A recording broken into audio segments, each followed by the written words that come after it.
Well, I have spent more time preparing for this Bible study than any other Bible study in my entire life. I've spent about 20 years preparing for it. So, more than even your other ones that were like this. More than even a year or so more than the other ones. Yeah. So hopefully it was enough. This is going to be another Ask the Pastor study. And I will just open it up for anybody that has any questions, and I will do my best to answer them. Go ahead. So, a couple weeks ago, you mentioned Lazarus in church. Mm-hmm. And then at dinner that night, I kind of had a question that I mentioned to my family, and they thought it was pretty interesting. So, it's safe to assume that Lazarus was one of the elect. Now, are you talking about Lazarus that Jesus raised from the dead? That Lazarus. Okay. Yeah. I would say it's safe to assume he's one of the elect. So when he was dead for 4 days, he was in heaven for 4 days? I would assume so, yes. So, I mean, not that I'm aware of, it doesn't say anything he would have said, but he would have either remembered heaven when he came back, unless maybe God blocked his memory from that or something, but he could have been someone to come back and talk about what heaven was like, possibly. Mm-hmm. Yeah, and that's a good point. So the question, I think your voice probably picked up, but the question is, Lazarus that Jesus raised from the dead, did he go to heaven in those 4 days, and would he have had memories of heaven when he came back? Yeah. Is the question, yeah. So the first one would be yes, he would have gone to heaven when he died. In 2 Corinthians 5 and in verse 8, it says, "We are confident, I say, and willing rather to be absent from the body and to be present with the Lord." So when a person dies and their spirit and soul departs the body, it says of Rachel, Jacob's wife, when she died, it said that her soul was in departing and she died. That's back in Genesis. When that happens, then that soul and spirit is present with the Lord. Jesus said to the thief on the cross in, I think it's in Luke 23 and verse 43, "And Jesus said unto him, Verily I say unto thee, today shalt thou be with me in paradise." So when the thief died, he would have been with Jesus that day. Jesus would have been there in spirit, and the thief would have been there as well. And I have no doubt that same thing happened to Lazarus. It says in Ecclesiastes 12 that, how does it say it? Ecclesiastes 12. And verse 7, "Then shall the dust return to the earth as it was, and the spirit shall return unto God who gave it." Now, the more interesting question is, did Lazarus remember what he saw there? And I can't say for sure because the Bible doesn't say. But what I think is interesting about that is that if there was ever a person that could have had one of these out-of-body experiences and gone to heaven and come back and talked about it, like people claim to have done today. And there's one, I think the guy was even a preacher, and his 5-year-old son died, supposedly went to heaven, saw all this stuff in heaven, and came back, and then talked about things that he couldn't have possibly known or whatever. But it sounded more like to me that he was coached on what to say because they wrote books about it and were on TV and all that. Mm-hmm. But if there was a person that could have told what he saw, clearly Lazarus would have been that person, and yet the Bible says nothing about it. There's not one thing that I'm aware of where Lazarus came back and said, "It was amazing there, you should have seen it, and Grandpa was up there," and whatever. Like, he didn't say anything, or at least it's not recorded that he said anything about it. So can you imagine the disappointment of being in heaven and then all of a sudden finding yourself down here again? That was kind of my punchline. What buzzkill to go to heaven for 4 days and get kicked back to earth. Right, exactly, yes. It's kind of like the poor people that it might have been your mother that I heard about, that she woke up in the morning and she's like, "Oh, I'm still here." And it's not over yet or something like that. Yeah. He'd know what he was going to and look forward to it. He would have. So it's also possible that his memory could have been blocked out and he didn't have memories of it. But I would just be speculating, so I don't know about that. But it's interesting that it's not recorded. And what that tells me is that God doesn't want us to know a bunch of stuff about heaven. There's things revealed about heaven, and I'm going to be talking about that in the next major series that I do in church. And there's plenty of information about heaven, but the nitty-gritty details are not given. And so if Lazarus saw it, God saw fit to not put it in here so that we wouldn't know the things about it that he didn't want us to know until we get there. If we were to believe anything else about what happened with Lazarus during those 4 days, like that he wasn't in heaven during that time, then that would be supporting the error of soul sleep, wouldn't it? Yeah. And is soul sleep just that we know nothing, body, soul, or spirit, until Jesus comes back? Not that there is no heaven, but just that time, that interim. Yep. It's like you cease to exist for a little while. Yeah. It's like how they... The soul and the spirit are unconscious. Yeah. So it'd be kind of like if you sleep for a night and you don't have any dreams, right, and you just wake up in the morning and that whole 8 hours is just gone and you have no recollection of it. That is the idea of soul sleep. Yeah. Okay, anybody else have one? Well, we're on to heaven. So I was thinking about Barabbas. You were talking about what a notable, not the notable criminal. What was he called? A notable prisoner or something like that. But he was murder, insurrection. So this really, really, really bad guy, and they chose him over Jesus. But my point is, I can't imagine, and if Jesus' blood covered him, then he's in heaven. And I don't know that we have any verses that say he isn't, like we have for some people. But I've heard this saying before that when you're in heaven, you'll be so surprised because, well, first, that you're there. And then that people you thought would be there weren't, and people that you didn't think would be there would be there.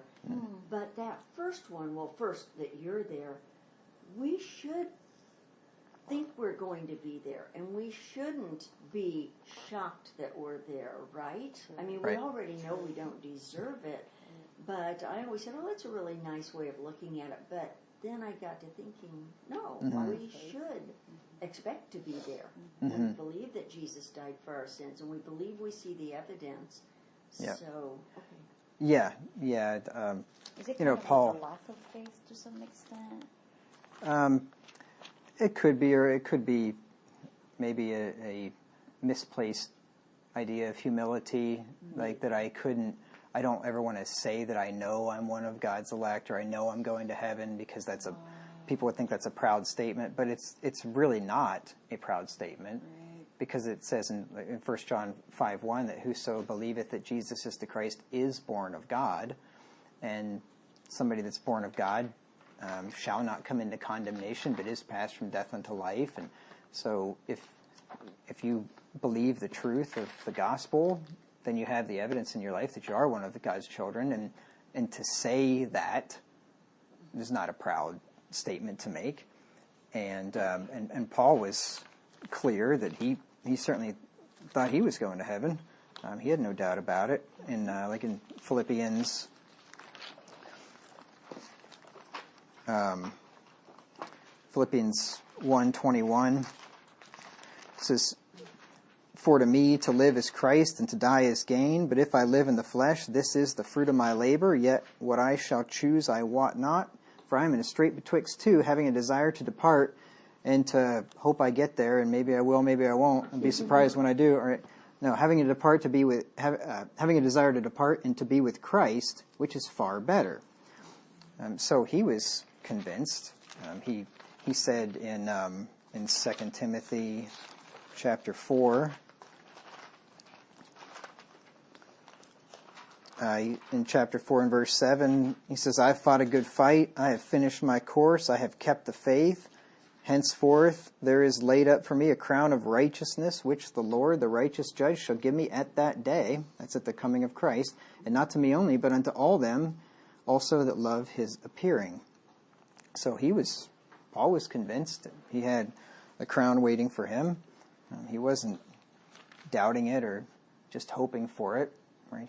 He believed that wholeheartedly, and I think every one of us should too, because if you don't, then that leaves opportunity for the devil to have a foothold to start casting doubt and doing what he did to Jesus. If thou be the Son of God, if you're really a son of God, if you're really a son of God, wouldn't you think that you're going to be in heaven? Wouldn't you be sure you're going to be in heaven, right? I mean, it would be an easy temptation to do. Yeah, sure. In relation to what Judy said, because about misplaced humility, it has bothered me for quite a while, maybe not, but I just thought about it because I've heard someone in the past, we were talking about heaven, and this person said, when we get to heaven, it's like I would not mind just being a sweeper in the street of heaven. I get it that every work that is going to be done for the Lord is wonderful, right? But it's like, would you just want to be a sweeper? Really? Would you not want to offer the Lord a greater service, not just a sweeper? So is that kind of a misplaced humility as well? What should a Christian, because that just made me think, am I being an overachiever to some extent that I would not, because in my heart that day I thought, I wouldn't want to just be a sweeper. I would want to do something more for the Lord, higher. Right? It's like, I would want to get the promotion, Lord willing, if God being my helper, but a sweeper, I don't know. So what do you think about that, Pastor?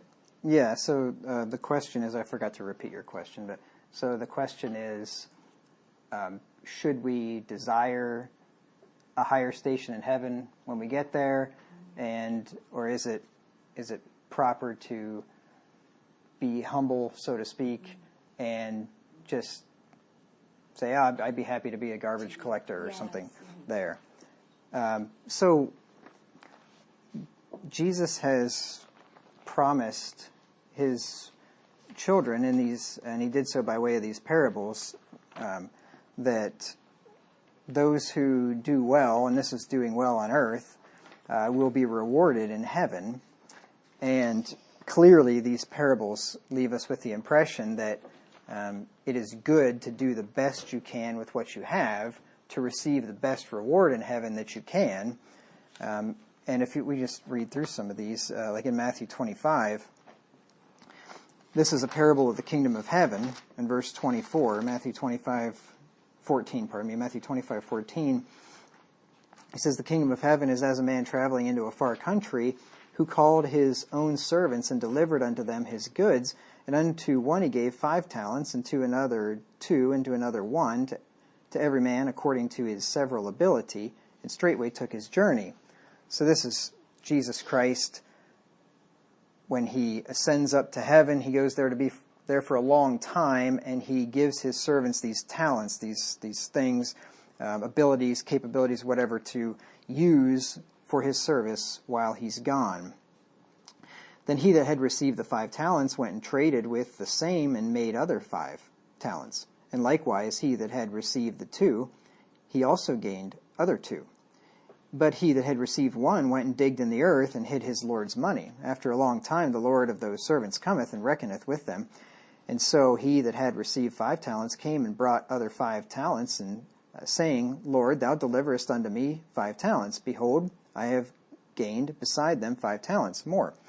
His Lord said unto him, Well done, thou good and faithful servant. Thou hast been faithful over a few things. I will make thee ruler over many things. Enter thou into the joy of thy Lord. And then it goes on to say that the guy with the 2, he made 2 more, and the Lord said the very same thing to him.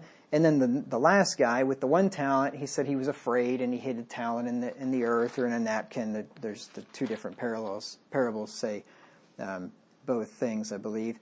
And the Lord of that servant cut right through all the nonsense and said, I know what this is about. You're lazy, right? He says, oh, you're a hard man, and you reap where you haven't sown, and so on. He's like, yeah, you knew that. You knew that about me. Then you should have at least taken that talent and put it in the bank and got interest on it. So this guy was just hoping to be the garbage collector in heaven, apparently. Right? He was just hoping to have some menial task. I'd just be happy if I get over there to be in a corner somewhere. And the Lord was not pleased with that attitude. Whatever talent God gives us, we should use it to the fullest of our ability. Whatsoever thou doest, do it with thy might, Solomon said. We're supposed to do everything as unto the Lord, not unto men. And these rewards that Jesus promises us are real, and they are to be sought after. I mean, if God has set this up to give us rewards for how we live and the service that we do on earth, obviously they're important to Him. And if they're important to Him, then they ought to be important to us to do the best we can to have the best station that we can up there. Like Jesus said, He said in Matthew 16, in verse 27, for the Son of Man shall come in the glory of His Father with His angels, and then He shall reward every man according to his works. So He's going to give rewards at that time. And yeah, I wouldn't want to be the guy that just said, I'm not too worried about doing the best I can in this life because, I believe the gospel, I know I'm one of God's sheep, and I'll just be a garbage collector and that'll be good enough. That's not a good attitude to have, and an attitude like that is not exactly showing forth the evidence that you're one of the ones that Jesus is going to reward. So yes, I think we should aim high, and but not do it just to get the reward, but do it because you're pleasing God. That whole point of getting the reward is you're doing what God says. You're pleasing Him. And the reward is almost a fringe benefit, if you could look at it that way. And the talents, they're talking about money in the parable, but the talents in our lives would just be like living well as a Christian should. So, making good decisions in your day-to-day life. Mm-hmm. It's not necessarily winning converts and stuff like that, because some of us just don't get those chances. I mean, very few people do in today's day and age. So it's more about just doing, and I'm not stating this, I'm asking this. It's more about just doing what's right in your daily scope of operation rather than trying to win the world.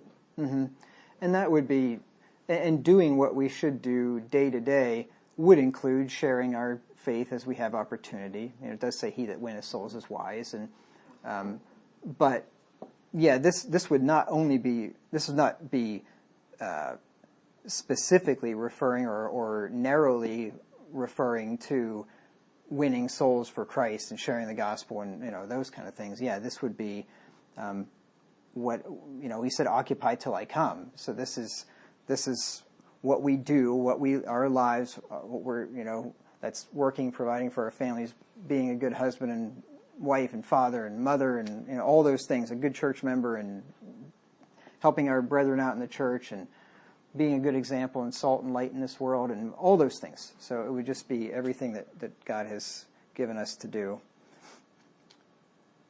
So any other questions on that? Yeah. Oh, just a minute. I think there's some more. Hold on just a second. On that, I was thinking maybe those people are thinking, trying to equate it with or think in the same vein as the verse that says, "I had rather be a doorkeeper in the house of my God." Like if I'm just there, I will be so thankful. Maybe that's what they mean. I think that's what.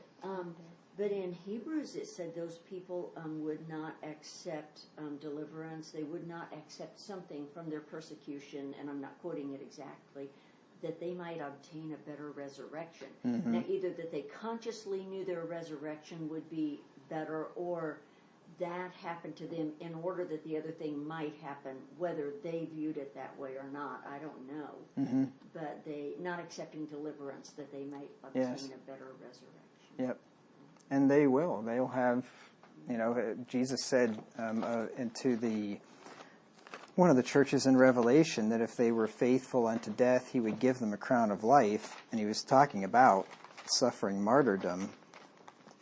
Yeah, in Revelation 2 and verse 10, to the church in Smyrna, one of the two churches that were not censured, He said, "Fear none of those things which thou shalt suffer. Behold, the devil shall cast some of you into prison, that ye may be tried, and ye shall have tribulation 10 days. Be thou faithful unto death, and I will give thee a crown of life." So yes, and there, I think some of those crowns will probably have more jewels in them than other ones. You know, the martyrs will, I think, have a big one. You had a question, Bev? Yeah. When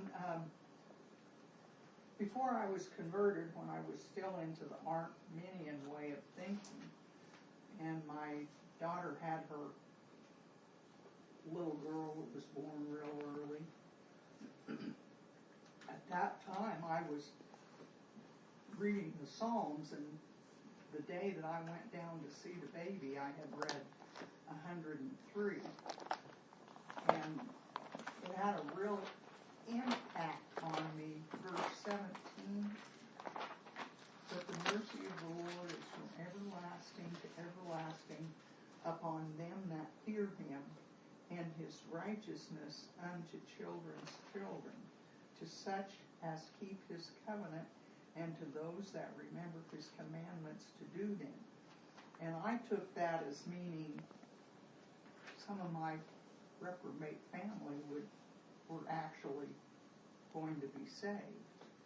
But the Bible says that God has no respect for persons, whether you're a king or whether you're in a family that's followed, been converted and all that. It doesn't mean anything. Because it's God's choice. So, what does that mean? And his righteousness unto children's children. So the question was about Psalm 103, 17 through 18. Yeah. "But the mercy of the Lord is from everlasting to everlasting upon them that fear him, and his righteousness unto children's children, to such as keep his covenant, and to those that remember his commandments to do them." Well, for one thing, the righteousness unto children's children would be believing children, because it says there, "to such as keep his covenant, and to those that remember his commandments to do them." So that would be true of the parents, but also the children that followed in those steps would be God's righteousness is to them. It's kind of like the opposite of that would be in Exodus chapter 20, in the Ten Commandments, where the Lord says in Exodus 20 and verse 5, "Thou shalt not bow down thyself to them, nor serve them," speaking about idols. "For I, the Lord thy God, am a jealous God, visiting the iniquity of the fathers unto the children, unto the third and fourth generation of them that hate me." Right? So those that hate the Lord, that judgment is passed down to the children and the children's children that hate the Lord.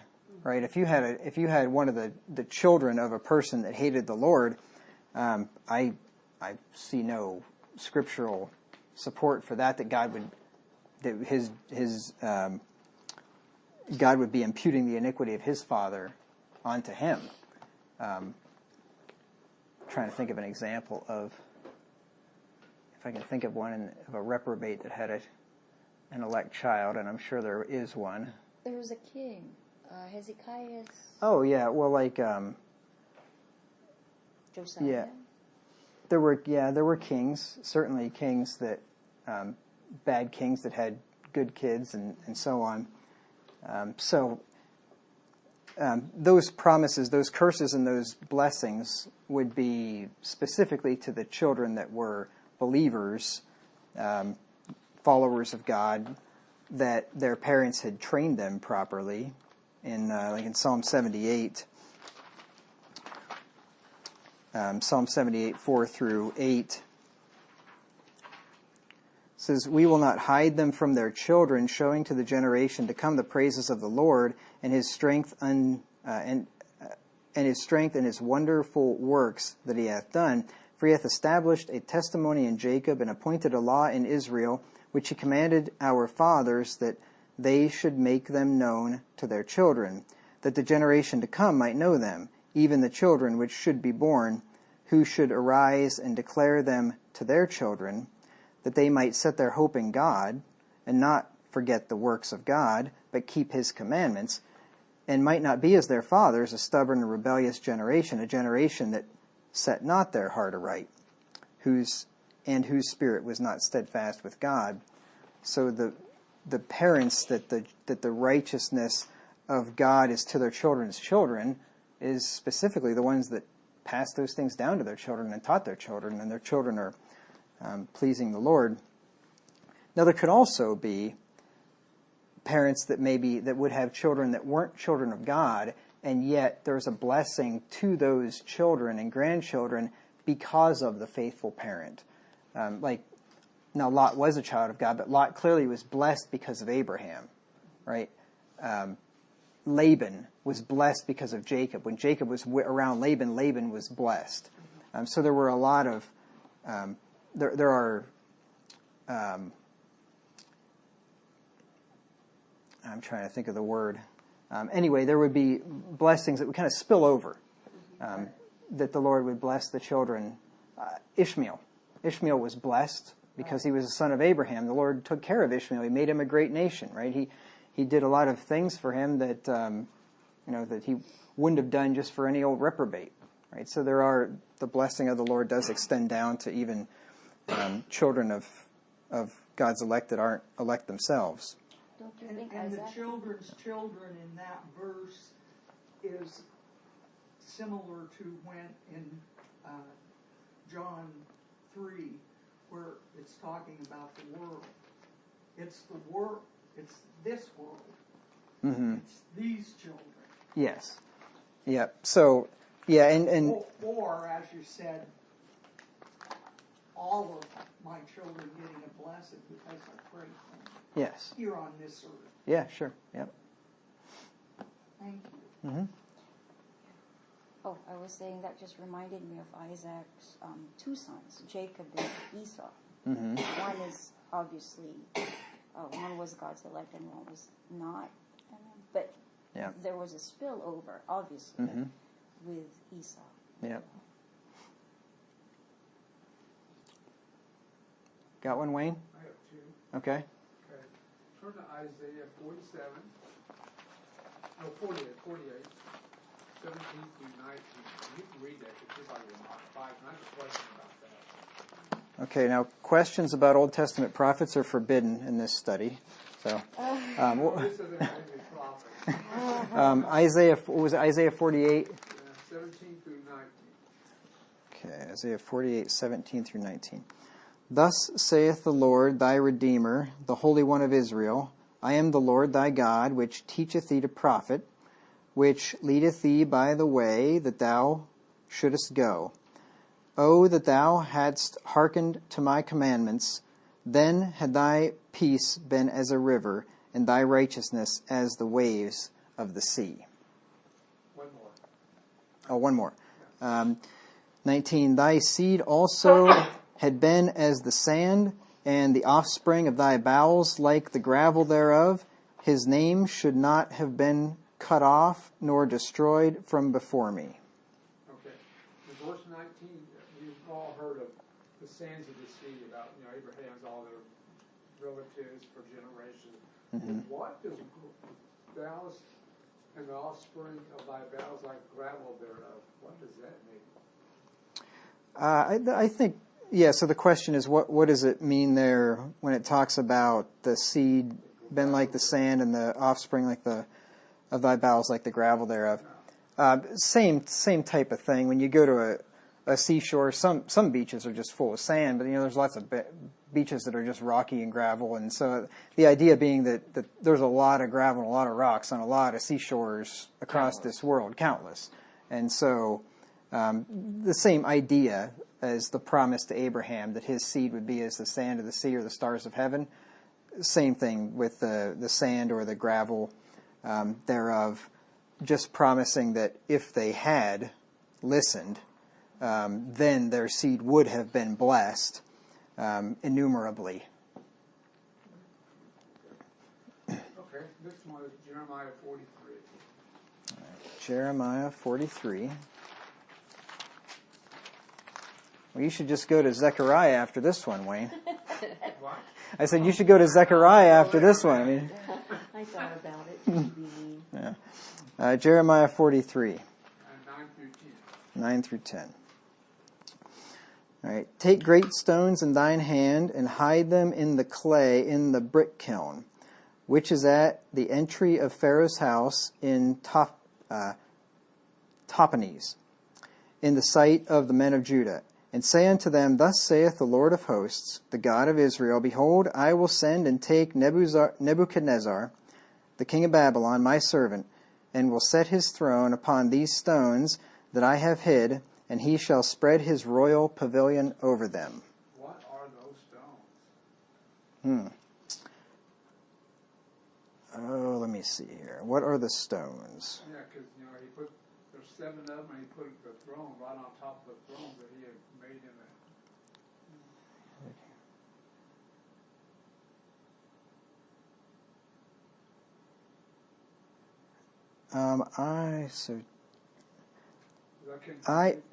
let's see. I would have to, I'd have to look into this more. Nebuchadnezzar took over Israel. Jeremiah is prophesying of the desolation of Israel and Judah. And so the stones, I'm assuming the stones represent something with the nation of Israel that Nebuchadnezzar is going to sit his throne upon. Like he's basically he's going to be reigning over this land of Israel. It's going to be his possession. His throne is built upon these stones. I think it's a way of saying that he's going to take over that land. He's going to be established in that land. His throne is going to be established there, built on the stones of Israel. That's the best I have at this moment, anyway. Okay. So Nebuchadnezzar and Nebuchadnezzar were one person? Yeah, it's I'm pretty sure it's just a different alternate spelling. Yeah. Thank you. Yeah. In Proverbs 27:16. Proverbs 27:16. I mean, I could wait for you to get to this in the Proverbs study, but I'd be waiting. It'll just be a few years. Yeah. We might all die first. I understand that the beginning of it is talking about the contentious woman from verse 15. But my question is, and the ointment of his right hand which bewrayeth itself, what is that? I understand the first part. Yeah, it's 27, 16. 16. And the question is, what does it mean? What does the ointment of his right hand which bewrayeth itself mean?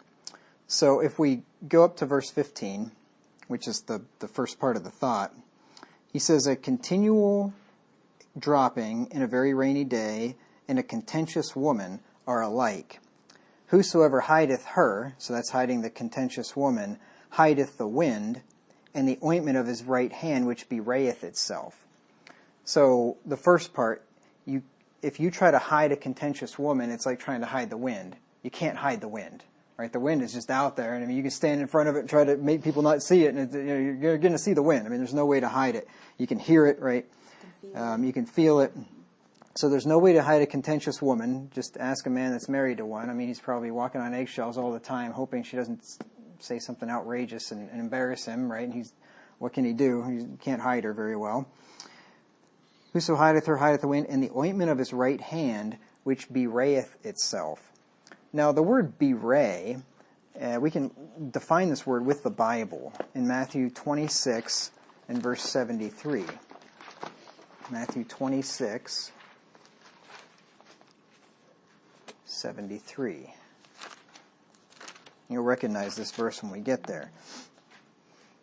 When Peter was there in the palace or where Jesus was being tried, and he denied him, and he keeps having these people come up to him and saying, hey, you're one of them, you're with him.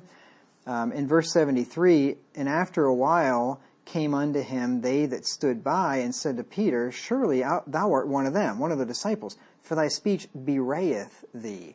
Thy speech gives thee away. You're from Galilee. You've got that that redneck Galilean accent or something, right? Your speech is giving you away, okay? So that's what it means. Betray, yeah, it would be very similar to the word betray. So going back to this proverb, whoso hideth her, hideth the wind in the ointment of his right hand, which bewrayeth itself. You ever put some really smelly ointment on your hands, lotion on your hands? Essential oils. Yeah, essential oils or just anything that has a real strong odor to it, and everybody in the whole room is going to smell it. And you could walk into the room and they might not know who has it on, but it's like somebody stinks. And they get close enough to you, like, that's you. I can smell your hands. That's like trying to hide the contentious woman. You're walking around with, what's the name of an essential oil? Frankincense. Frankincense. Lemongrass. There you go. You're walking around with that on your hands, and it's giving you away. You're not able to hide the smell from your hands, and it's the same way with the guy with the contentious wife. He can't hide her. It's like trying to hide the wind, and it's like having this ointment on your hand that's giving you away, and everybody realizes that you've done something that's obnoxious to their sense of smell.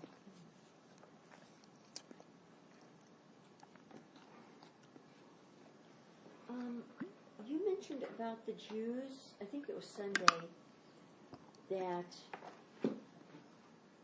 can you explain about capital punishment, how that was with the Jews? Because was it just that they couldn't crucify Jesus, because they did have capital punishment, at least in the Old Testament, like the fornicators were to be stoned and the disobedient child. So can you explain a little bit? I didn't quite follow what you said Sunday. Yeah, so under the law of Moses, they indeed did have capital punishment for a whole host of crimes, for adultery, fornication in some circumstances, not in all. If two young people kind of got carried away, as they say, then they were to get married. Okay. If a guy just found a woman and that was betrothed to somebody else or something, then that was a capital crime. And then all the disgusting sexual sins, those were all capital crimes, and there was a number of things. Working on the Sabbath was. So anyway, those were all to be punished by stoning. There was even a couple places by burning. They were like a witch was supposed to be burnt, and maybe stoned. Hopefully, for her sake, stoned first. But so they did have the right and the responsibility and the duty of capital punishment. In that passage that I was reading on Sunday, and I don't remember which gospel that was in. I can probably find it here quickly. It's in John chapter 18 and verse 31. Then said Pilate unto them, Take ye him, and judge him according to your law. The Jews therefore said unto him, It is not lawful for us to put any man to death, that the saying of Jesus might be fulfilled, which he spake, signifying what death he should die. Now, I don't know for sure if they were not allowed to stone people under the law of Moses under the Roman rule. I don't know if the Romans did not allow them to punish capitally. If that's the case, then they're being selective in this because they killed Stephen, right? I mean, they stoned him. They didn't have a problem stoning him. They were going to stone the woman caught in adultery. They wanted to get Jesus' go-ahead on that. So either one of two things, I would say. Either the Romans didn't allow them to punish capitally. That was left up to them because they were the presiding government over Judea at that time. And the Jews would just do it anyway when they really wanted to. Or, in this case, they were just blowing smoke to Pilate and saying, it's not lawful for us to put any man to death. We can't do it. And what's Pilate know about the Jewish law? Just hoping that, we can't put him to death, so you're going to have to do it. So either it was that they were legally allowed by the Romans to put him to death, but they're just saying they can't put him to death because they want Pilate to do it, and because God obviously had prophesied here that Christ would be killed by crucifixion, which the Jews were not allowed to do under God's law. That would have been cruel and unusual punishment that God didn't authorize something like that. So it was God's will he was crucified, and this was the way in which God's will was executed. The question is, were they telling the truth that they weren't allowed under the Roman system, or were they just making it up so Pilate would do it? And I'm not sure whether they were just making that up or not.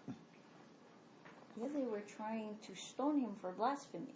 Yeah, I mean, they tried to kill him a number of times, and then all of a sudden when they have him before Pilate, they say, well, we can't put anyone to death. So, So it could have been that the Lord was, it's like predetermined it. Right? Yes. So it's just like, okay.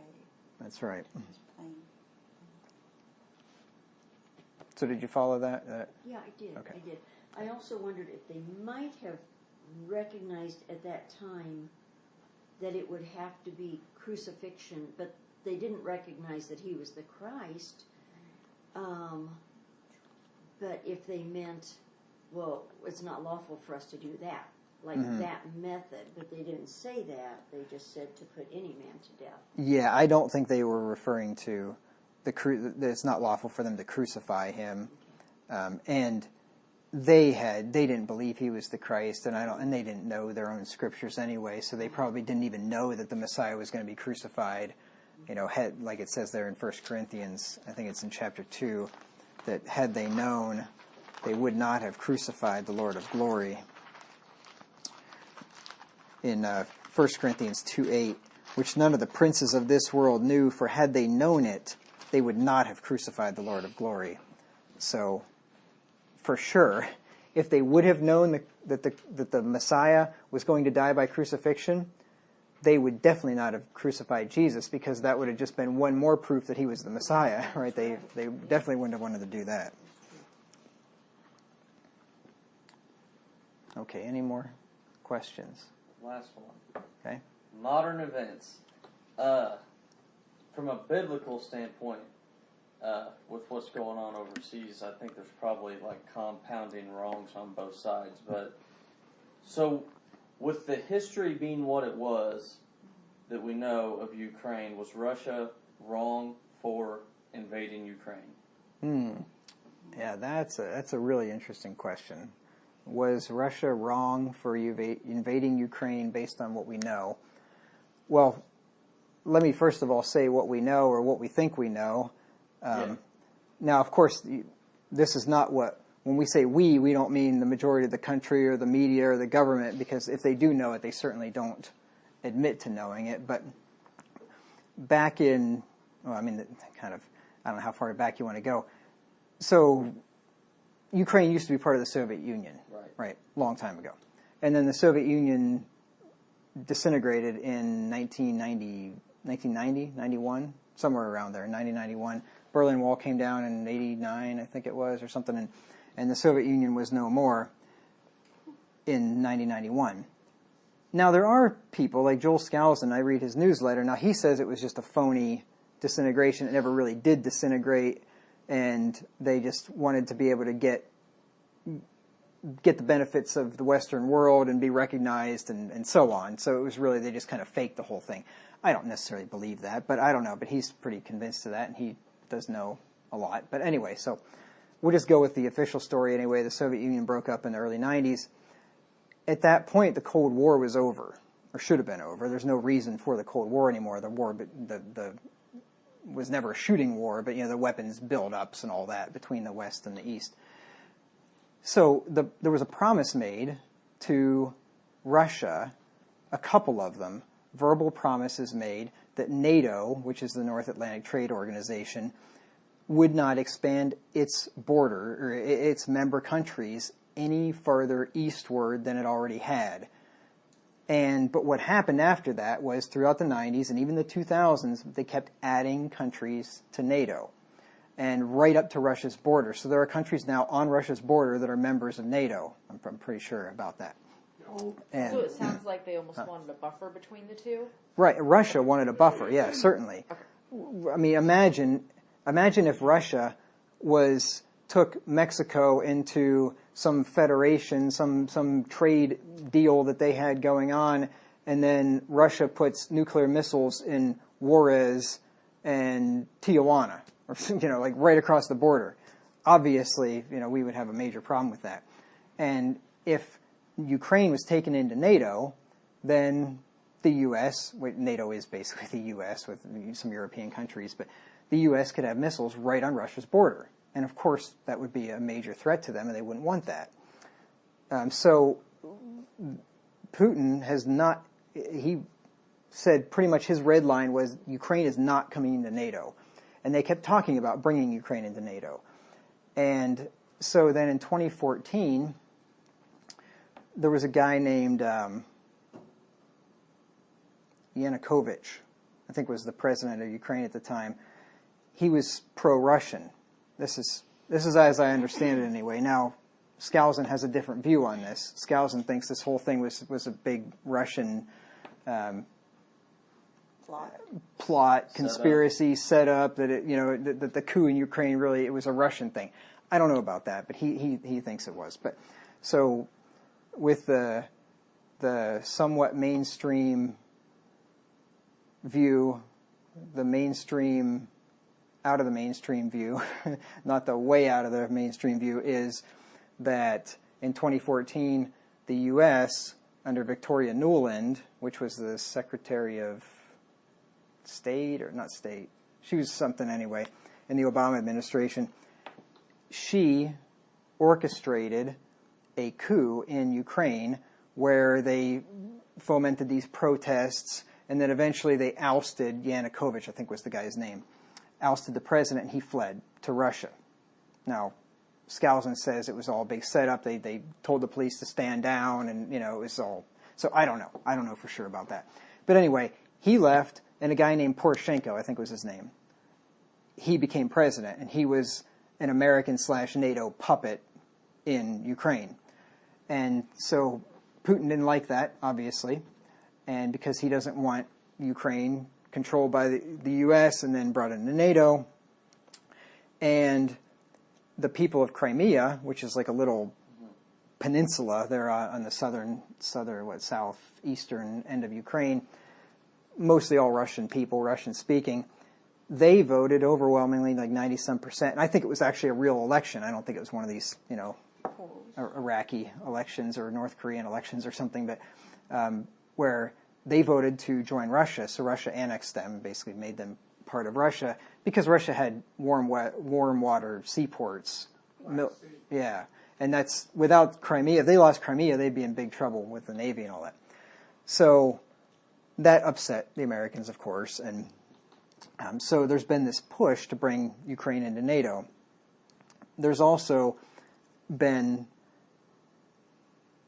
are Russian-speaking people in eastern Ukraine in the Donbass region. Those people have been, over the last several years, since 2014, have been continually shelled. This is what I've read anyway. And there have been thousands of them that have been killed by the Ukrainian government. And that was one of Putin's justifications for going in to liberate, save those Russians in Ukraine. And the other thing was that it was just the red line that he was not going to allow Ukraine to be brought into NATO. So that was his justification for it.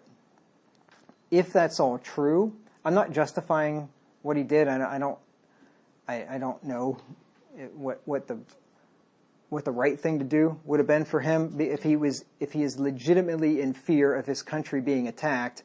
And when you have a superpower that is trying to add nations to its pact right up to your border and install missiles right on your border, it's encroaching on you. And I mean, there's been this huge propaganda campaign against Russia. The whole Russian collusion thing with the Trump administration, which was a bunch of lies. I mean, this whole thing, they've been demonizing Russia and Putin forever. So put yourself in Putin's shoes. And here you've been demonized by the West. They're trying to add Ukraine right up to your border, largest country in Europe, I think, by land area. And you feel like the writing's on the wall here. I mean, eventually they're going to attack, or they're going to do something. So that's the argument. Was he justified for doing it? I don't know. I mean, I guess if he really thought that his country was in danger of being annihilated, maybe. I don't know. I mean, that's a tough question. It's really tough because who knows what the real truth is. You don't know what the real I mean, truth is. You don't know. They say that truth is the first casualty of war. Yeah. And so I don't necessarily believe anything that I hear that's going on over there. Who knows? I don't know. I'm sure that they're both bad. I'm sure that a lot of civilians are dying in Ukraine. A lot of innocent people are dying, and it's just a horrible thing on all sides. And it's a shame that the U.S. couldn't keep their nose out of it and stop trying to expand NATO. They should be disbanding NATO. There's no use for NATO. So I mean, I just see both sides are wrong, and I just wish it would stop. All nations should be sovereign, I think would be the word, right? Like, a nation is a nation. Just like in a neighborhood, this house is mom and dad's house, the next house is the neighbor's house, and they don't tell the neighbors what to do in their house. Right. Exactly, yeah. That's exactly right. So all these countries, NATO, that are pouring weapons into Ukraine to support them are wrong. Yeah, I mean, that's an act of war. Yeah. And that's a good way to get yourself into war. Yeah. Because, I mean, I don't think it would be wrong for Russia in this case, but a country that's at war with another country, when there's a third party shipping weapons in, to be bombing those convoys or something. Yeah. So even if you're not providing people, you're providing arms, and you Right. involve yourself. Yeah. Last one. Yeah. I heard a thing the other day that apparently people are pouring in from all over the world to help the Ukrainians fight. I think they said like 16,000 Americans have gone over there, and that's, I mean, there's just as many from Africa and all over the world. Wow. So I would have no interest in going and fighting for someone else's country. If I had to fight for mine under the right circumstances, I would do that, but their business is not mine. But those people that are doing that, I mean, are they technically wrong for that, or are they just maybe a little more giving than they should be? Well, they're stupid. I know that, but I mean, as far as you can be dumb but not be wrong. Yeah. Maybe. I don't know. It's like it's just their desire to help. Yeah. They play too many video games. Yeah, I mean, and assuming that's true and the reports of it are true, Right, I mean, you know, who knows with all the propaganda. I mean, it's like it's the cool thing to do now. If you're on social media, you got to have a Ukrainian flag on your profile or whatever, and that's what all the cool kids are doing. But is that wrong? I mean, if you thought that Ukraine was being attacked unjustly, and you were going to help a neighbor, quote unquote, you know, like for instance, I mean, you could use this principle, I suppose, if you really thought this, if you believed it. In Proverbs 24, Proverbs 24:11, if thou forbear to deliver them that are drawn unto death, and those that are ready to be slain, if thou sayest, behold, we knew it not, doth not he that pondereth the heart consider it, and he that keepeth thy soul, doth not he know it, and shall not he render to every man according to his works? So you could take that principle and say, you know, you see somebody that's about ready to be killed, and you have the ability to step in and save them, then you should do it. And if you don't, you can't say, well, I didn't know. That's not talking about countries that are 7,000 miles on the other side of the globe in a situation that you don't even know anything about. Who knows what the truth is about, you know, what's really going on and who's at fault and all that. And so I could see how a Christian or a person could apply that principle and say, you know, maybe my grandfather was Ukrainian or something. You know, if you're a Canadian immigrant or something and your family's from Ukraine or whatever. But you're stretching it pretty far. I mean, that'd be a stretch, and you know that. I have some other proverbs that a person that should consider whether before they would do something crazy like that, and that is, let's see, where is it? In Proverbs 26 and verse 17, he that passeth by and meddleth with strife belonging not to him is like one that taketh a dog by the ears. You're going to get bit. Good way to get yourself hurt, killed in that sense, in that case. And I would also say, you know, Proverbs 3:30, strive not with a man without cause if he have done thee no harm. You know, if the Russians haven't done you any harm, should you be going over there and fighting them? Probably, I mean, not a good idea. Very unwise. I would say if a person had family members over there or something and had an actual personal interest in it, maybe. You know, they could, because at that point they would be defending their family. And I mean, if they have family over there that are saying, "Hey, we are being shelled. The Russians are right on our, in our neighborhood, and we need help," and you actually had personal information and you knew it was the case, and your family was about ready to be massacred, yeah, I think that you could do that and be okay. But just hearing about it on social media and be like, "Hey, I want to go over there and kick some Russian butt," or whatever, I mean, you're a fool to do something like that. I think That would not be supposedly wise. a lot of them. Yeah, that wouldn't surprise me. I wonder how many of them have actually seen combat before, and if they haven't, People have played video games. I have a feeling they're going to be in for a rude awakening. I mean, I haven't seen personal combat myself, but it'd be a horrifying thing, and I don't think that anybody that had been there before probably would want to go back to that. So, okay. Any other? Got another one? Yeah. Okay. It has something to do with his question. Okay. To some extent. Because considering the state of the world that we are in, with the wars, the fear-mongers that we have, Yeah. if you could give only one piece of advice to a Christian who is new in the faith and to a Christian who has been in the faith for a while, what would that be? Just one piece of advice. One piece of considering advice. the state of the world that we are in. Mm-hmm. I would say Matthew chapter 6. What was the reference? Matthew chapter 6. Yeah, the question was if I could give one piece of advice to a new Christian or a mature Christian given the state of the world and all the insanity that's going on out there.